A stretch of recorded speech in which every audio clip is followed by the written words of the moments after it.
السلام عليكم ورحمة الله وبركاته. ازيكم يا جماعة؟ معاكم احمد. النهاردة هنتكلم عن تجربة specific heat of liquid. التجربة دي بتاعتنا من اهم التجارب لانها بتعرفنا على حاجات منظور تاني من الحاجات الرائعة اللي عملها نيوتن، وده اللي هنشوفه. ولكن في الاول عايزين نفتكر بس جزء اخدناه في الثيرموداينامكس، ان الاماونت اوف هيت اللي هي بنديها رمز Q، وجدنا ان هي سواء كانت بتعمل gain او lost، لقينا ان هي directly proportional مع الماس بتاعت السبستانس والتمبريتشر ديفرنس. يعني الكيو directly proportional مع الام والدلتا تي. طيب عايزين نشيل علامة البروبوشناليتي، كنا بنعمل ايه؟ بنحط equal ونزود constant. هنحط الكونستانت ده اسم سي، والسي دي اسمها specific heat capacity of material، ودي كاركترستيك لكل ماتيريال، يعني كل ماتيريال السي بتاعته مختلفة. في بعض المراجع الأخرى برضو بدل ما بيكتبها سي ساعات بيكتبها اس، يعني في أكثرية المراجع بتتكتب اس، ولكن احنا هنا كتبناها سي، بنلتزم بالكتاب زي ما هو كاتبها سي. كمان تلاحظ ايه من الموضوع ده؟ ان الكلام ده يعني منطقي جدا. كمية الحرارة اللي بيكتسبها اي جسم بتزيد كل ما الماس بتاعته بتزيد. الماس تكبر يبقى كمية الحرارة اللي ممكن يكتسبها الجسم دي بتكبر. كمان كمية الحرارة او فرق درجات الحرارة بتاعي اللي هو الدلتا تي ده، كل ما بيكبر كل ما كمية الحرارة اللي بيكتسبها الجسم برضو بتكبر. او بلاش، تخيل كده ان انت مثلا في روسيا. طيب ولو انت في روسيا وجيت ان انت سخنت حاجة وليكن قطعة من الميتالز لحد وصلتها لدرجة حرارة 200، طيب اول ما تبطل تسخين وتسيبها تبرد، هل معدل التبريد هيبقى سريع ولا هيبقى بطيء؟ معدل التبريد هيبقى سريع جدا. ليه؟ هتقولي روسيا الجو درجة الحرارة تحت الصفر، ففرق درجات الحرارة هنا هيبقى رقم كبير جدا. فكل ما فرق درجات الحرارة بيجي يزيد، كل ما الانرجي لوست او الهيت لوست بتاعتي هتزيد. فده كلام منطقي. طيب كويس، عايزين بقى نعرف ايه هي الهيت كاباسيتي وايه هي السبيسيفيك هيت كاباسيتي. طب السبيسيفيك هيت هي ايه؟ السبيسيفيك هيت هي الاماونت اوف heat required to raise the temperature of 1 kilogram by 1 degree Celsius. يعني ايه؟ يعني كمية الهيت اللي محتاجها الجسم اللي وزنه 1 كيلو جرام عشان يزيد 1 ديجري سيليزيوس. طب الام سي بقى، فالام سي هقسم كده على الدلتا تي تحت، فاقول ايه؟ هي الاماونت اوف هيت required to raise التمبريتشر بتاعت السبستانس، ما قلتش بقى وزن لان مفيش وزن قسمت عليه، التمبريتشر بتاعت السبستانس باي 1 ديجري سيليزيوس. طيب دول تعريفين تبقى عارفهم، وايه الفرق بين الهيت كاباسيتي والسبيسيفيك هيت كاباسيتي؟ هو الفرق بس الكونست. طيب كويس. نيوتن بقى بيكمل انجازاته وعمل نيوتنز لو اوف كولينج.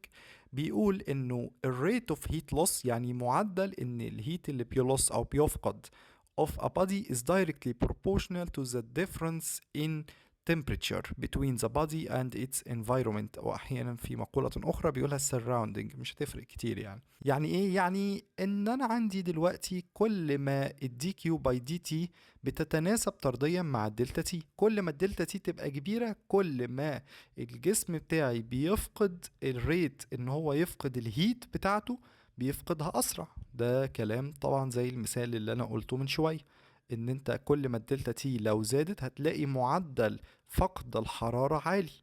ليه؟ انت الدلتا تي كبيرة جدا فمعدل فقد الحرارة هيبقى كبير. طيب باي ذا تايم، مع مرور الوقت بقى، مع مرور الوقت الاوبجكت تمبريتشر بتاعتنا هتوصل في الاخر للسراوندنج. يعني ايه؟ لو انت عندك كوباية شاي وجيت سبتها شوية، مع مرور الوقت هتحصل ايه؟ هتلاقيها بردت زي درجة حرارة ايه؟ السراوندنج اللي انت قاعد فيه بقى. يعني سواء بقى قاعد في جو حر فهتلاقي برضو لسه الكوباية ايه؟ دافية سنة. لو قاعد في جو تلج زي روسيا مثلا، لا الكوباية ممكن تجمد عادي جدا. طيب قانون نيوتنز لو بقى، يعني لازم تبقى عارف حاجة يا شباب، ان اي قانون سواء نيوتنز لو اوف كولينج، اي قانون في الدنيا ليه ليميتيشنز. فلازم تبقى عارف ايه هي الليميتيشنز اوف نيوتنز لو اوف كولينج. اول ليميتيشن ان عشان اطبق القانون ده لازم الديفرنس في التمبريتشر بين البادي والسراوندينج يكون صغير، ما يكونش الديفرنس في يعني الديفرنس ما بين البادي، درجة حرارة البادي ودرجة حرارة السراوندينج يكون كبير. ليه؟ ده بيخلي لك القانون ده محتاج كوركشن. طب تاني ليميتيشن ان اللوس بتاع الهيت يكون بالراديشن بس، يعني ما يكونش يحصل اي لوس بالكوندكشن او باي نوع تاني، لا هو بس راديشن اونلي هو طريقة اللوس بتاعتي. تالت حاجة واكبر ليميتيشن بنواجهه ان لازم التمبريتشر بتاعت السراوندنج او التمبريتشر بتاعت الانفايرمنت اللي حواليا تكون كونستانت، يعني وانا ببرده يكون الجو اللي حواليا درجة حرارته ثابتة. يعني ايه؟ يعني مثلا مش ببرده وجاي مشغل مثلا تكييف، فالتكييف ده مثلا بيزود لي درجات الحرارة او بيقلل لي درجات الحرارة بمزاجه، لا ساعتها مش هقدر اطبق نيوتنز لو اوف كولينج. في دول زي 3 شروط لازم ان انت تبقى عارفهم قبل ما نطبق نيوتنز لو اوف كولينج. كمان الكيرف ده بيوضح لنا ان ايه التي اي ده اللي هو الانيشال تمبريتشر بتاعه الجسم بتاعي، هي بتفضل تقل تقل تقل تقل لحد ما في الاخر هي والسراوندنج يوصلوا لايه، لنفس درجة الحرارة بعد زمن معين. ده يعني رسمة بتوضح نيوتنز لو اوف كولينج.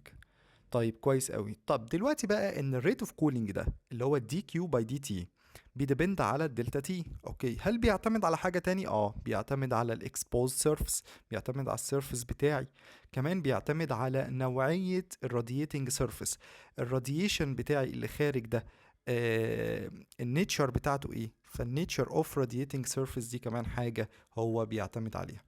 دلوقتي بقى when two liquids are allowed to cool under the same conditions، تخيل كده ان انا عندي 2 liquids اهم وهخلي الاتنين يحصل لهم cooling under the same conditions، نفس الكونديشنز نفس كل حاجة، فالريت اوف كولينج بتاعهم هيبقى equal. يعني الدلتا كيو على دلتا تي مثلا للووتر هتبقى دلتا كيو على دلتا تي للليكويد. يعني انا هنا سي ده لو هو الووتر وده هو الليكويد، فالدلتا كيو على الدلتا تي هنا هي الدلتا كيو على الدلتا تي هنا. ولكن عشان اكون صريح معاك الكلام ده يعني very restricted قوي، يعني عملت approximation جامد قوي قوي قوي، يعني هما مش equal قوي. يعني equal دي يعني طبعا كلمة يعني tough جدا ان انت تقول ان هما equal، ولكن في بعض الاكسبيرمنتس لا بتدي نتائج مظبوطة، ولكن في بعض الاكسبيرمنتس التانية ما اقدرش اقول ده ايكوال، لان نظريا لا هم مش ايكوال. يعني لو جيت ثيوريتيكالي لا هم مش ايكوال. فاحنا يعني بناخد ابروكسيميشن جامد قوي ان احنا بنقول ان الاتنين هيبقوا ايكوال. طب تعالى بقى نفك الدلتا كيو. الدلتا كيو بتاعتي عبارة عن ايه؟ الماس بتاعت الووتر في السبيسيفيك هيت بتاعت الووتر في الدلتا تي، زائد الماس بتاعت الكاليرومتر في السبيسيفيك هيت بتاعت الكاليرومتر اللي شايل المية، ده الكاليرومتر مثلا بتاعي اللي شايل الميه في الدلتا تي برضه على الدلتا تي ووتر. وهنا الماس بتاعه الليكويد في السبيسيفيك هيت بتاعه الليكويد في الدلتا تي، زائد الماس بتاعه الكاليرومتر اللي شايل الليكويد في السبيسيفيك هيت بتاعه الكاليرومتر اللي شايل الليكويد في الدلتا تي. كل ده مقسوم على دلتا تي سمول اللي هو التايم للليكويد. لو انا جيت اخدت ان الدلتا تي ثبتها، يعني انا خدت هنا فرق درجات الحراره قد فرق درجات الحراره اللي هنا بالظبط. يعني ايه؟ يعني مثلا شفت التي انيشال بتاعت الووتر والتي فاينل، خدت نفس الفرق ده، هو نفس الفرق بتاع الليكويد، يعني ثبت الدلتا تي ده ممكن اتحكم فيه معمليا. طيب فساعتها اقدر اقسم عليها، عشان انا كده كتبتها ايه دلتا تي واحده الطبيعي، لا طبعا مش الدلتا تي دي هي دي، ولكن معمليا انا هاخد نفس الفرق، هاخد الدلتا تي بتاعت الووتر هي الدلتا تي بتاعت الايه الليكويد. يعني ده انا هعمله معمليا واوريك ازاي هنعمله معمليا بالرسمه دلوقتي. فخدت الدلتا تي كونستانت اقدر اقسم عليها في الطرفين، فيبقى لي الايكويشن الجميله دي اللي هي الام ووتر في السبيسيفيك بتاعت الووتر وهكذا، والناحيه التانيه نفس الكلام. طيب احنا هنعمل ايه في المعمل؟ في المعمل بقى اول حاجه هتعمل الجدول الجميل بتاعك ده وتبدا ان انت ترقمه نص، واحد، واحد ونص، وده التايم بالمينت. وهنبدأ ان احنا الاول ناخد الوزن بتاعه الاتنين كاليرومترز بتوعي، هاخدهم كده واوزنهم على الميزان واشوف وزنهم قد ايه واسجل الوزن بتاعهم. بعدين املى كل واحد فيهم 30 ملي، من واحد هملاه 30 ملي من المية والتاني هملاه 30 ملي من الليكويد. وبعد كده ايه؟ وبعد كده اوزنهم وهم فيهم الايه الليكويد بتاعي او المية بتاعتي، وبعدين اطرح وزنه وهو فاضي، يبقى انا كده جبت وزن المية ووزن الليكويد. وبعدين هبدأ أسخن المية بتاعتي والليكويد لحد ما يوصلوا لدرجة حرارة 80، يعني 80 ديجري سيليزيوس. بس أنا ما يهمنيش درجة حرارة المية، أنا أفضل مراقب درجة حرارة الليكويد. أول ما توصل 80 أزودها شوية 82، أبدأ بقى أشتغل إيه الشغل بتاعي وأعمل الجدول ده. وأول عند النص مثلا هشوف درجة حرارة التمبريتشر قد إيه بتاعت الووتر كمان نص دقيقة، لقيتها مثلا سي 80. طب كمان دقيقة هشوف درجة حرارة الليكويد، طب كمان دقيقة ونص أشوف درجة حرارة الووتر. يعني إيه؟ واحدة وواحدة. يعني أنا في النص خدت درجة حرارة الووتر، بعد كده الواحد هاخد درجة حرارة الليكويد، طب الواحد ونص ارجع اخد الووتر، وهكذا. افضل اخدها واحدة واحدة لحد ما الليكويد يوصل لدرجة حرارة 50 ديجري سيليزيوس، او ان انا اخد مثلا قرايات لمدة تلت ساعة. يعني هفضل ازود نص نص لحد تلت ساعة. طيب لو لقيت الفاريشن في درجات الحرارة قليل، ممكن اخليها دقيقة، بس ده بعد ما اعدي ال10 دقايق. يعني بعد ما اعدي ال10 دقايق ممكن امشيها بقى كل دقيقة اخدها واحدة واحدة. تمام. طيب وبعدين هرسم الرسمتين دول. طلع معايا ادي مثلا رسمة الووتر، وادي ده كده رسمة الايه الليكويد بتاعي. طيب هعمل ايه؟ هاخد فرق دلتا تي ثابت في الاتنين، ده الاتفاق اللي احنا اتفقنا عليه، وليكن ادي ال50 وادي ال60، انا خدت فرق الدلتا تي. وابدا اخد خطين كده، الخطين، الخط ده هيقطع هنا. اول حاجة هيقطع الووتر في النقطة دي، والخط اللي عند ال60 هيقطع الووتر في النقطة دي.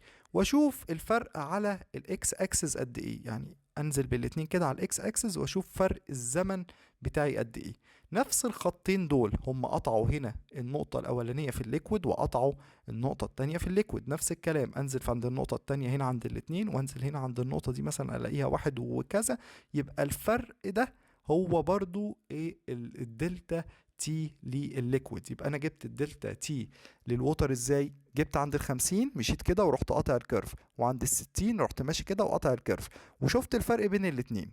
ده كده ايه الدلتا تي بتاعت الووتر. ونفس الكلام قررته، نفس النقطتين قطعوا الايه الليكويد هنا، وقطع الليكويد هنا، واشوف الفرق بينهم قد ايه. يبقى انا كده جبت الدلتا تي بتاعت الووتر والدلتا تي بتاعت الليكويد، ومعايا ماس الووتر والسبيسيفيك هيت بتاعت الووتر بواحد، دي جيفن.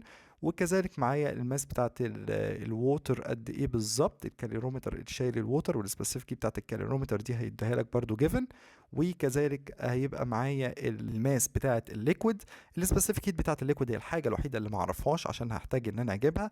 وهيبقى معايا الماس بتاعت الكاليرومتر في السبيسيفيك هيت بتاعت الكاليرومتر اللي شايل الليكويد. وهنا الدلتا تي جبتها من على الرسمه، والدلتا تي دي جبتها برضو من على الرسمه. هيبقى لي الحاجه الانون الوحيده هي الايه السبيسيفيك هيت بتاعه الليكويد. ودي سهله جدا، هقوم جايبها على طول من الايه من ان انا اعمل بقى كروس مالتيبليكيشن، وادي ده الناحيه التانية، واقسم على الام ال والكلام ده. نبدا بقى نشوف العملي بتاعنا. طيب في الشغل العملي بتاعي ايه اللي انا هعمله؟ ده كده الفلكس اللي شايل الميه، وده الفلكس اللي شايل الاويل. طبعا باين ان الفرق ان ده الاويل بتاعي غير الميه. وهبدا ان انا استخدم المعيار ده عشان اجيب ال30 ملي. طبعا ابص عليه عمودي عشان اشوف انه وصل لل30، وليكن كده انا حطيت 30 ملي من المية، واحط كذلك بنفس الطريقة 30 ملي من الايه من الليكويد بتاعي. طيب كويس جدا. هنا عندي ده المكان اللي هحط فيه الليكويد، الكاليرومتر بتاعي اللي هحط فيه الليكويد. واشوف الكاليرومتر بتاعي ده وزنه قد ايه على الميزان. وبعدين بعد ما اشوف وزنه على الميزان احط فيه 30 ملي بتوع الليكويد اللي انا حطيتهم، بس هو اوريدي محطوط فيه فانا مش هحط يعني. وبعدين هروح بعد كده وازن الاتنين على بعض، بس اشيل الترمومتر، ويطلع ايه اطلع وزن الايه الليكويد بتاعي. وكذلك بنفس الفكرة الطريقة التانية، انا هحط الووتر بتاعتي هنا، واشوف الوزن بتاع الووتر ازاي، عن طريق ان انا بطرح وزن الكاليرومتر بتاعي. وبعدين باخد الاتنين دول وبحطهم، بلاقي هنا مكتوب مثلا كاليرومتر، والناحية التانية مكتوب اويل. فهنا بفضل حاططهم هما الاتنين كده بالشكل ده، واحطهم يفضلوا يسخنوا. يفضل يسخن لحد ايه؟ لحد ما الاقي ان الترمومتر اللي فيه الاويل بتاعي وصل لحد درجة حرارة 80. طب اول ما يوصل لل80 اروح شايله وحطه هنا، وابدا زي ما قلنا في الفيديو كل نص دقيقة ان انا اخد ايه كل نص دقيقة ان انا اخد درجة حرارة. يعني ابتدي بالووتر اخدها، وبعد الووتر كمان نص دقيقة اخد بتاعة الاويل، بعدين الووتر، بعدين الاويل، وهكذا. افضل اخدهم بالتبادل كده لحد ما يوصل لي ان انا وصلت لدرجة حرارة 50. وبس كده. دعمني جدا لو عملت سبسكرايب للقناة واللايك لو الفيديو عجبك. وبس كده، سلام عليكم.